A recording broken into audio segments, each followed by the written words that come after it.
প্রিয় সপ্তম শ্রেণীর শিক্ষার্থীরা, তোমাদের এর আগের ভিডিওতে 24 পর্যন্ত সমাধান করেছি আগের পর্বগুলোতে। আজকে 25 নাম্বারটা দেখো। লেখা আছে যে এই যে কমার আগে একটা রাশি আর কমার পরেরটা রাশি আর একটা রাশি, মানে কমা দিয়ে রাশিটা আলাদা করা হয়েছে। তো এটা হলো প্রথম রাশি, এটা দ্বিতীয় রাশি। প্রশ্নে বলছে যে এই প্রথম রাশিকে এই যে দ্বিতীয় রাশি দিয়ে ভাগ করো। তাহলে এটার দেখো এটার সমাধান। তো মানে যে পদকে ভাগ যায় ওই পদকেই ভাগ করতে হবে। তাহলে এ বি দিয়ে এই 2a² b² কিন্তু ভাগ করা যায়। 2 হয়, ভাগ করলে এ দিয়ে এ কে ভাগ করলে এ, বি দিয়ে b² কে ভাগ করলে বি। আশা করি এটা বুঝছো। আর 2ab দিয়ে আবার এই অংশকে গুণ করে নিচে লিখতে হবে। এই 2ab এর সাথে ab গুণ করলে হয় 2a² b²।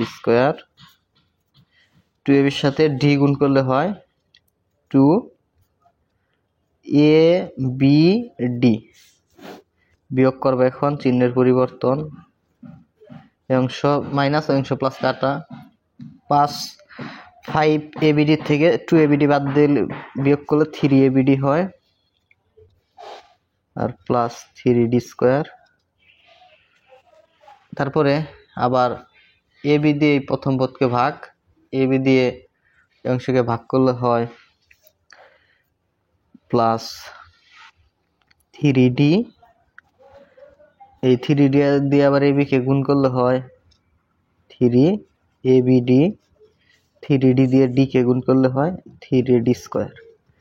সো এই পর্বে বেশি কিন্তু ডিটেলস বুঝাচ্ছি না, কারণ আগের পর্বগুলোতে আমি বুঝিয়েছি। ওই পর্বগুলো তোমরা দেখবা প্রথম পর্ব থেকে, তাহলে এই অনুশীলনীর সকল অঙ্ক ভালোভাবে বুঝতে পারবা। তাহলে দেখো, মাইনাস abd, উপরে একটা প্লাস abd কাটা, নিচে একটা মাইনাস 3d², উপরে একটা প্লাস 3d², অংশ অংশ কাটা, থাকে হলো 0।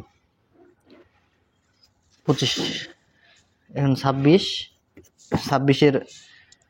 যে রাশিটা দেওয়া আছে এটা তুলি 4 y টু দি পাওয়ার 4 -1। এটাকে ভাগ করতে হবে x² y² +1 দিয়ে। এটাকে ভাগ করলে প্রথম পদ দিয়ে প্রথম পদ, ভিতরের প্রথম পদকে ভাগ করবো আমরা x² দিয়ে।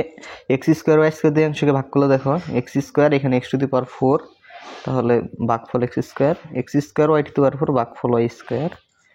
এই অংশের সাথে এইটা অংশ গুণ করব, তাহলে x² y² সাথে x² y² গুণ করলে হয় x to the power 4 y to the power 4 plus x² y² সাথে 1 গুণ করলে হয় x² y²।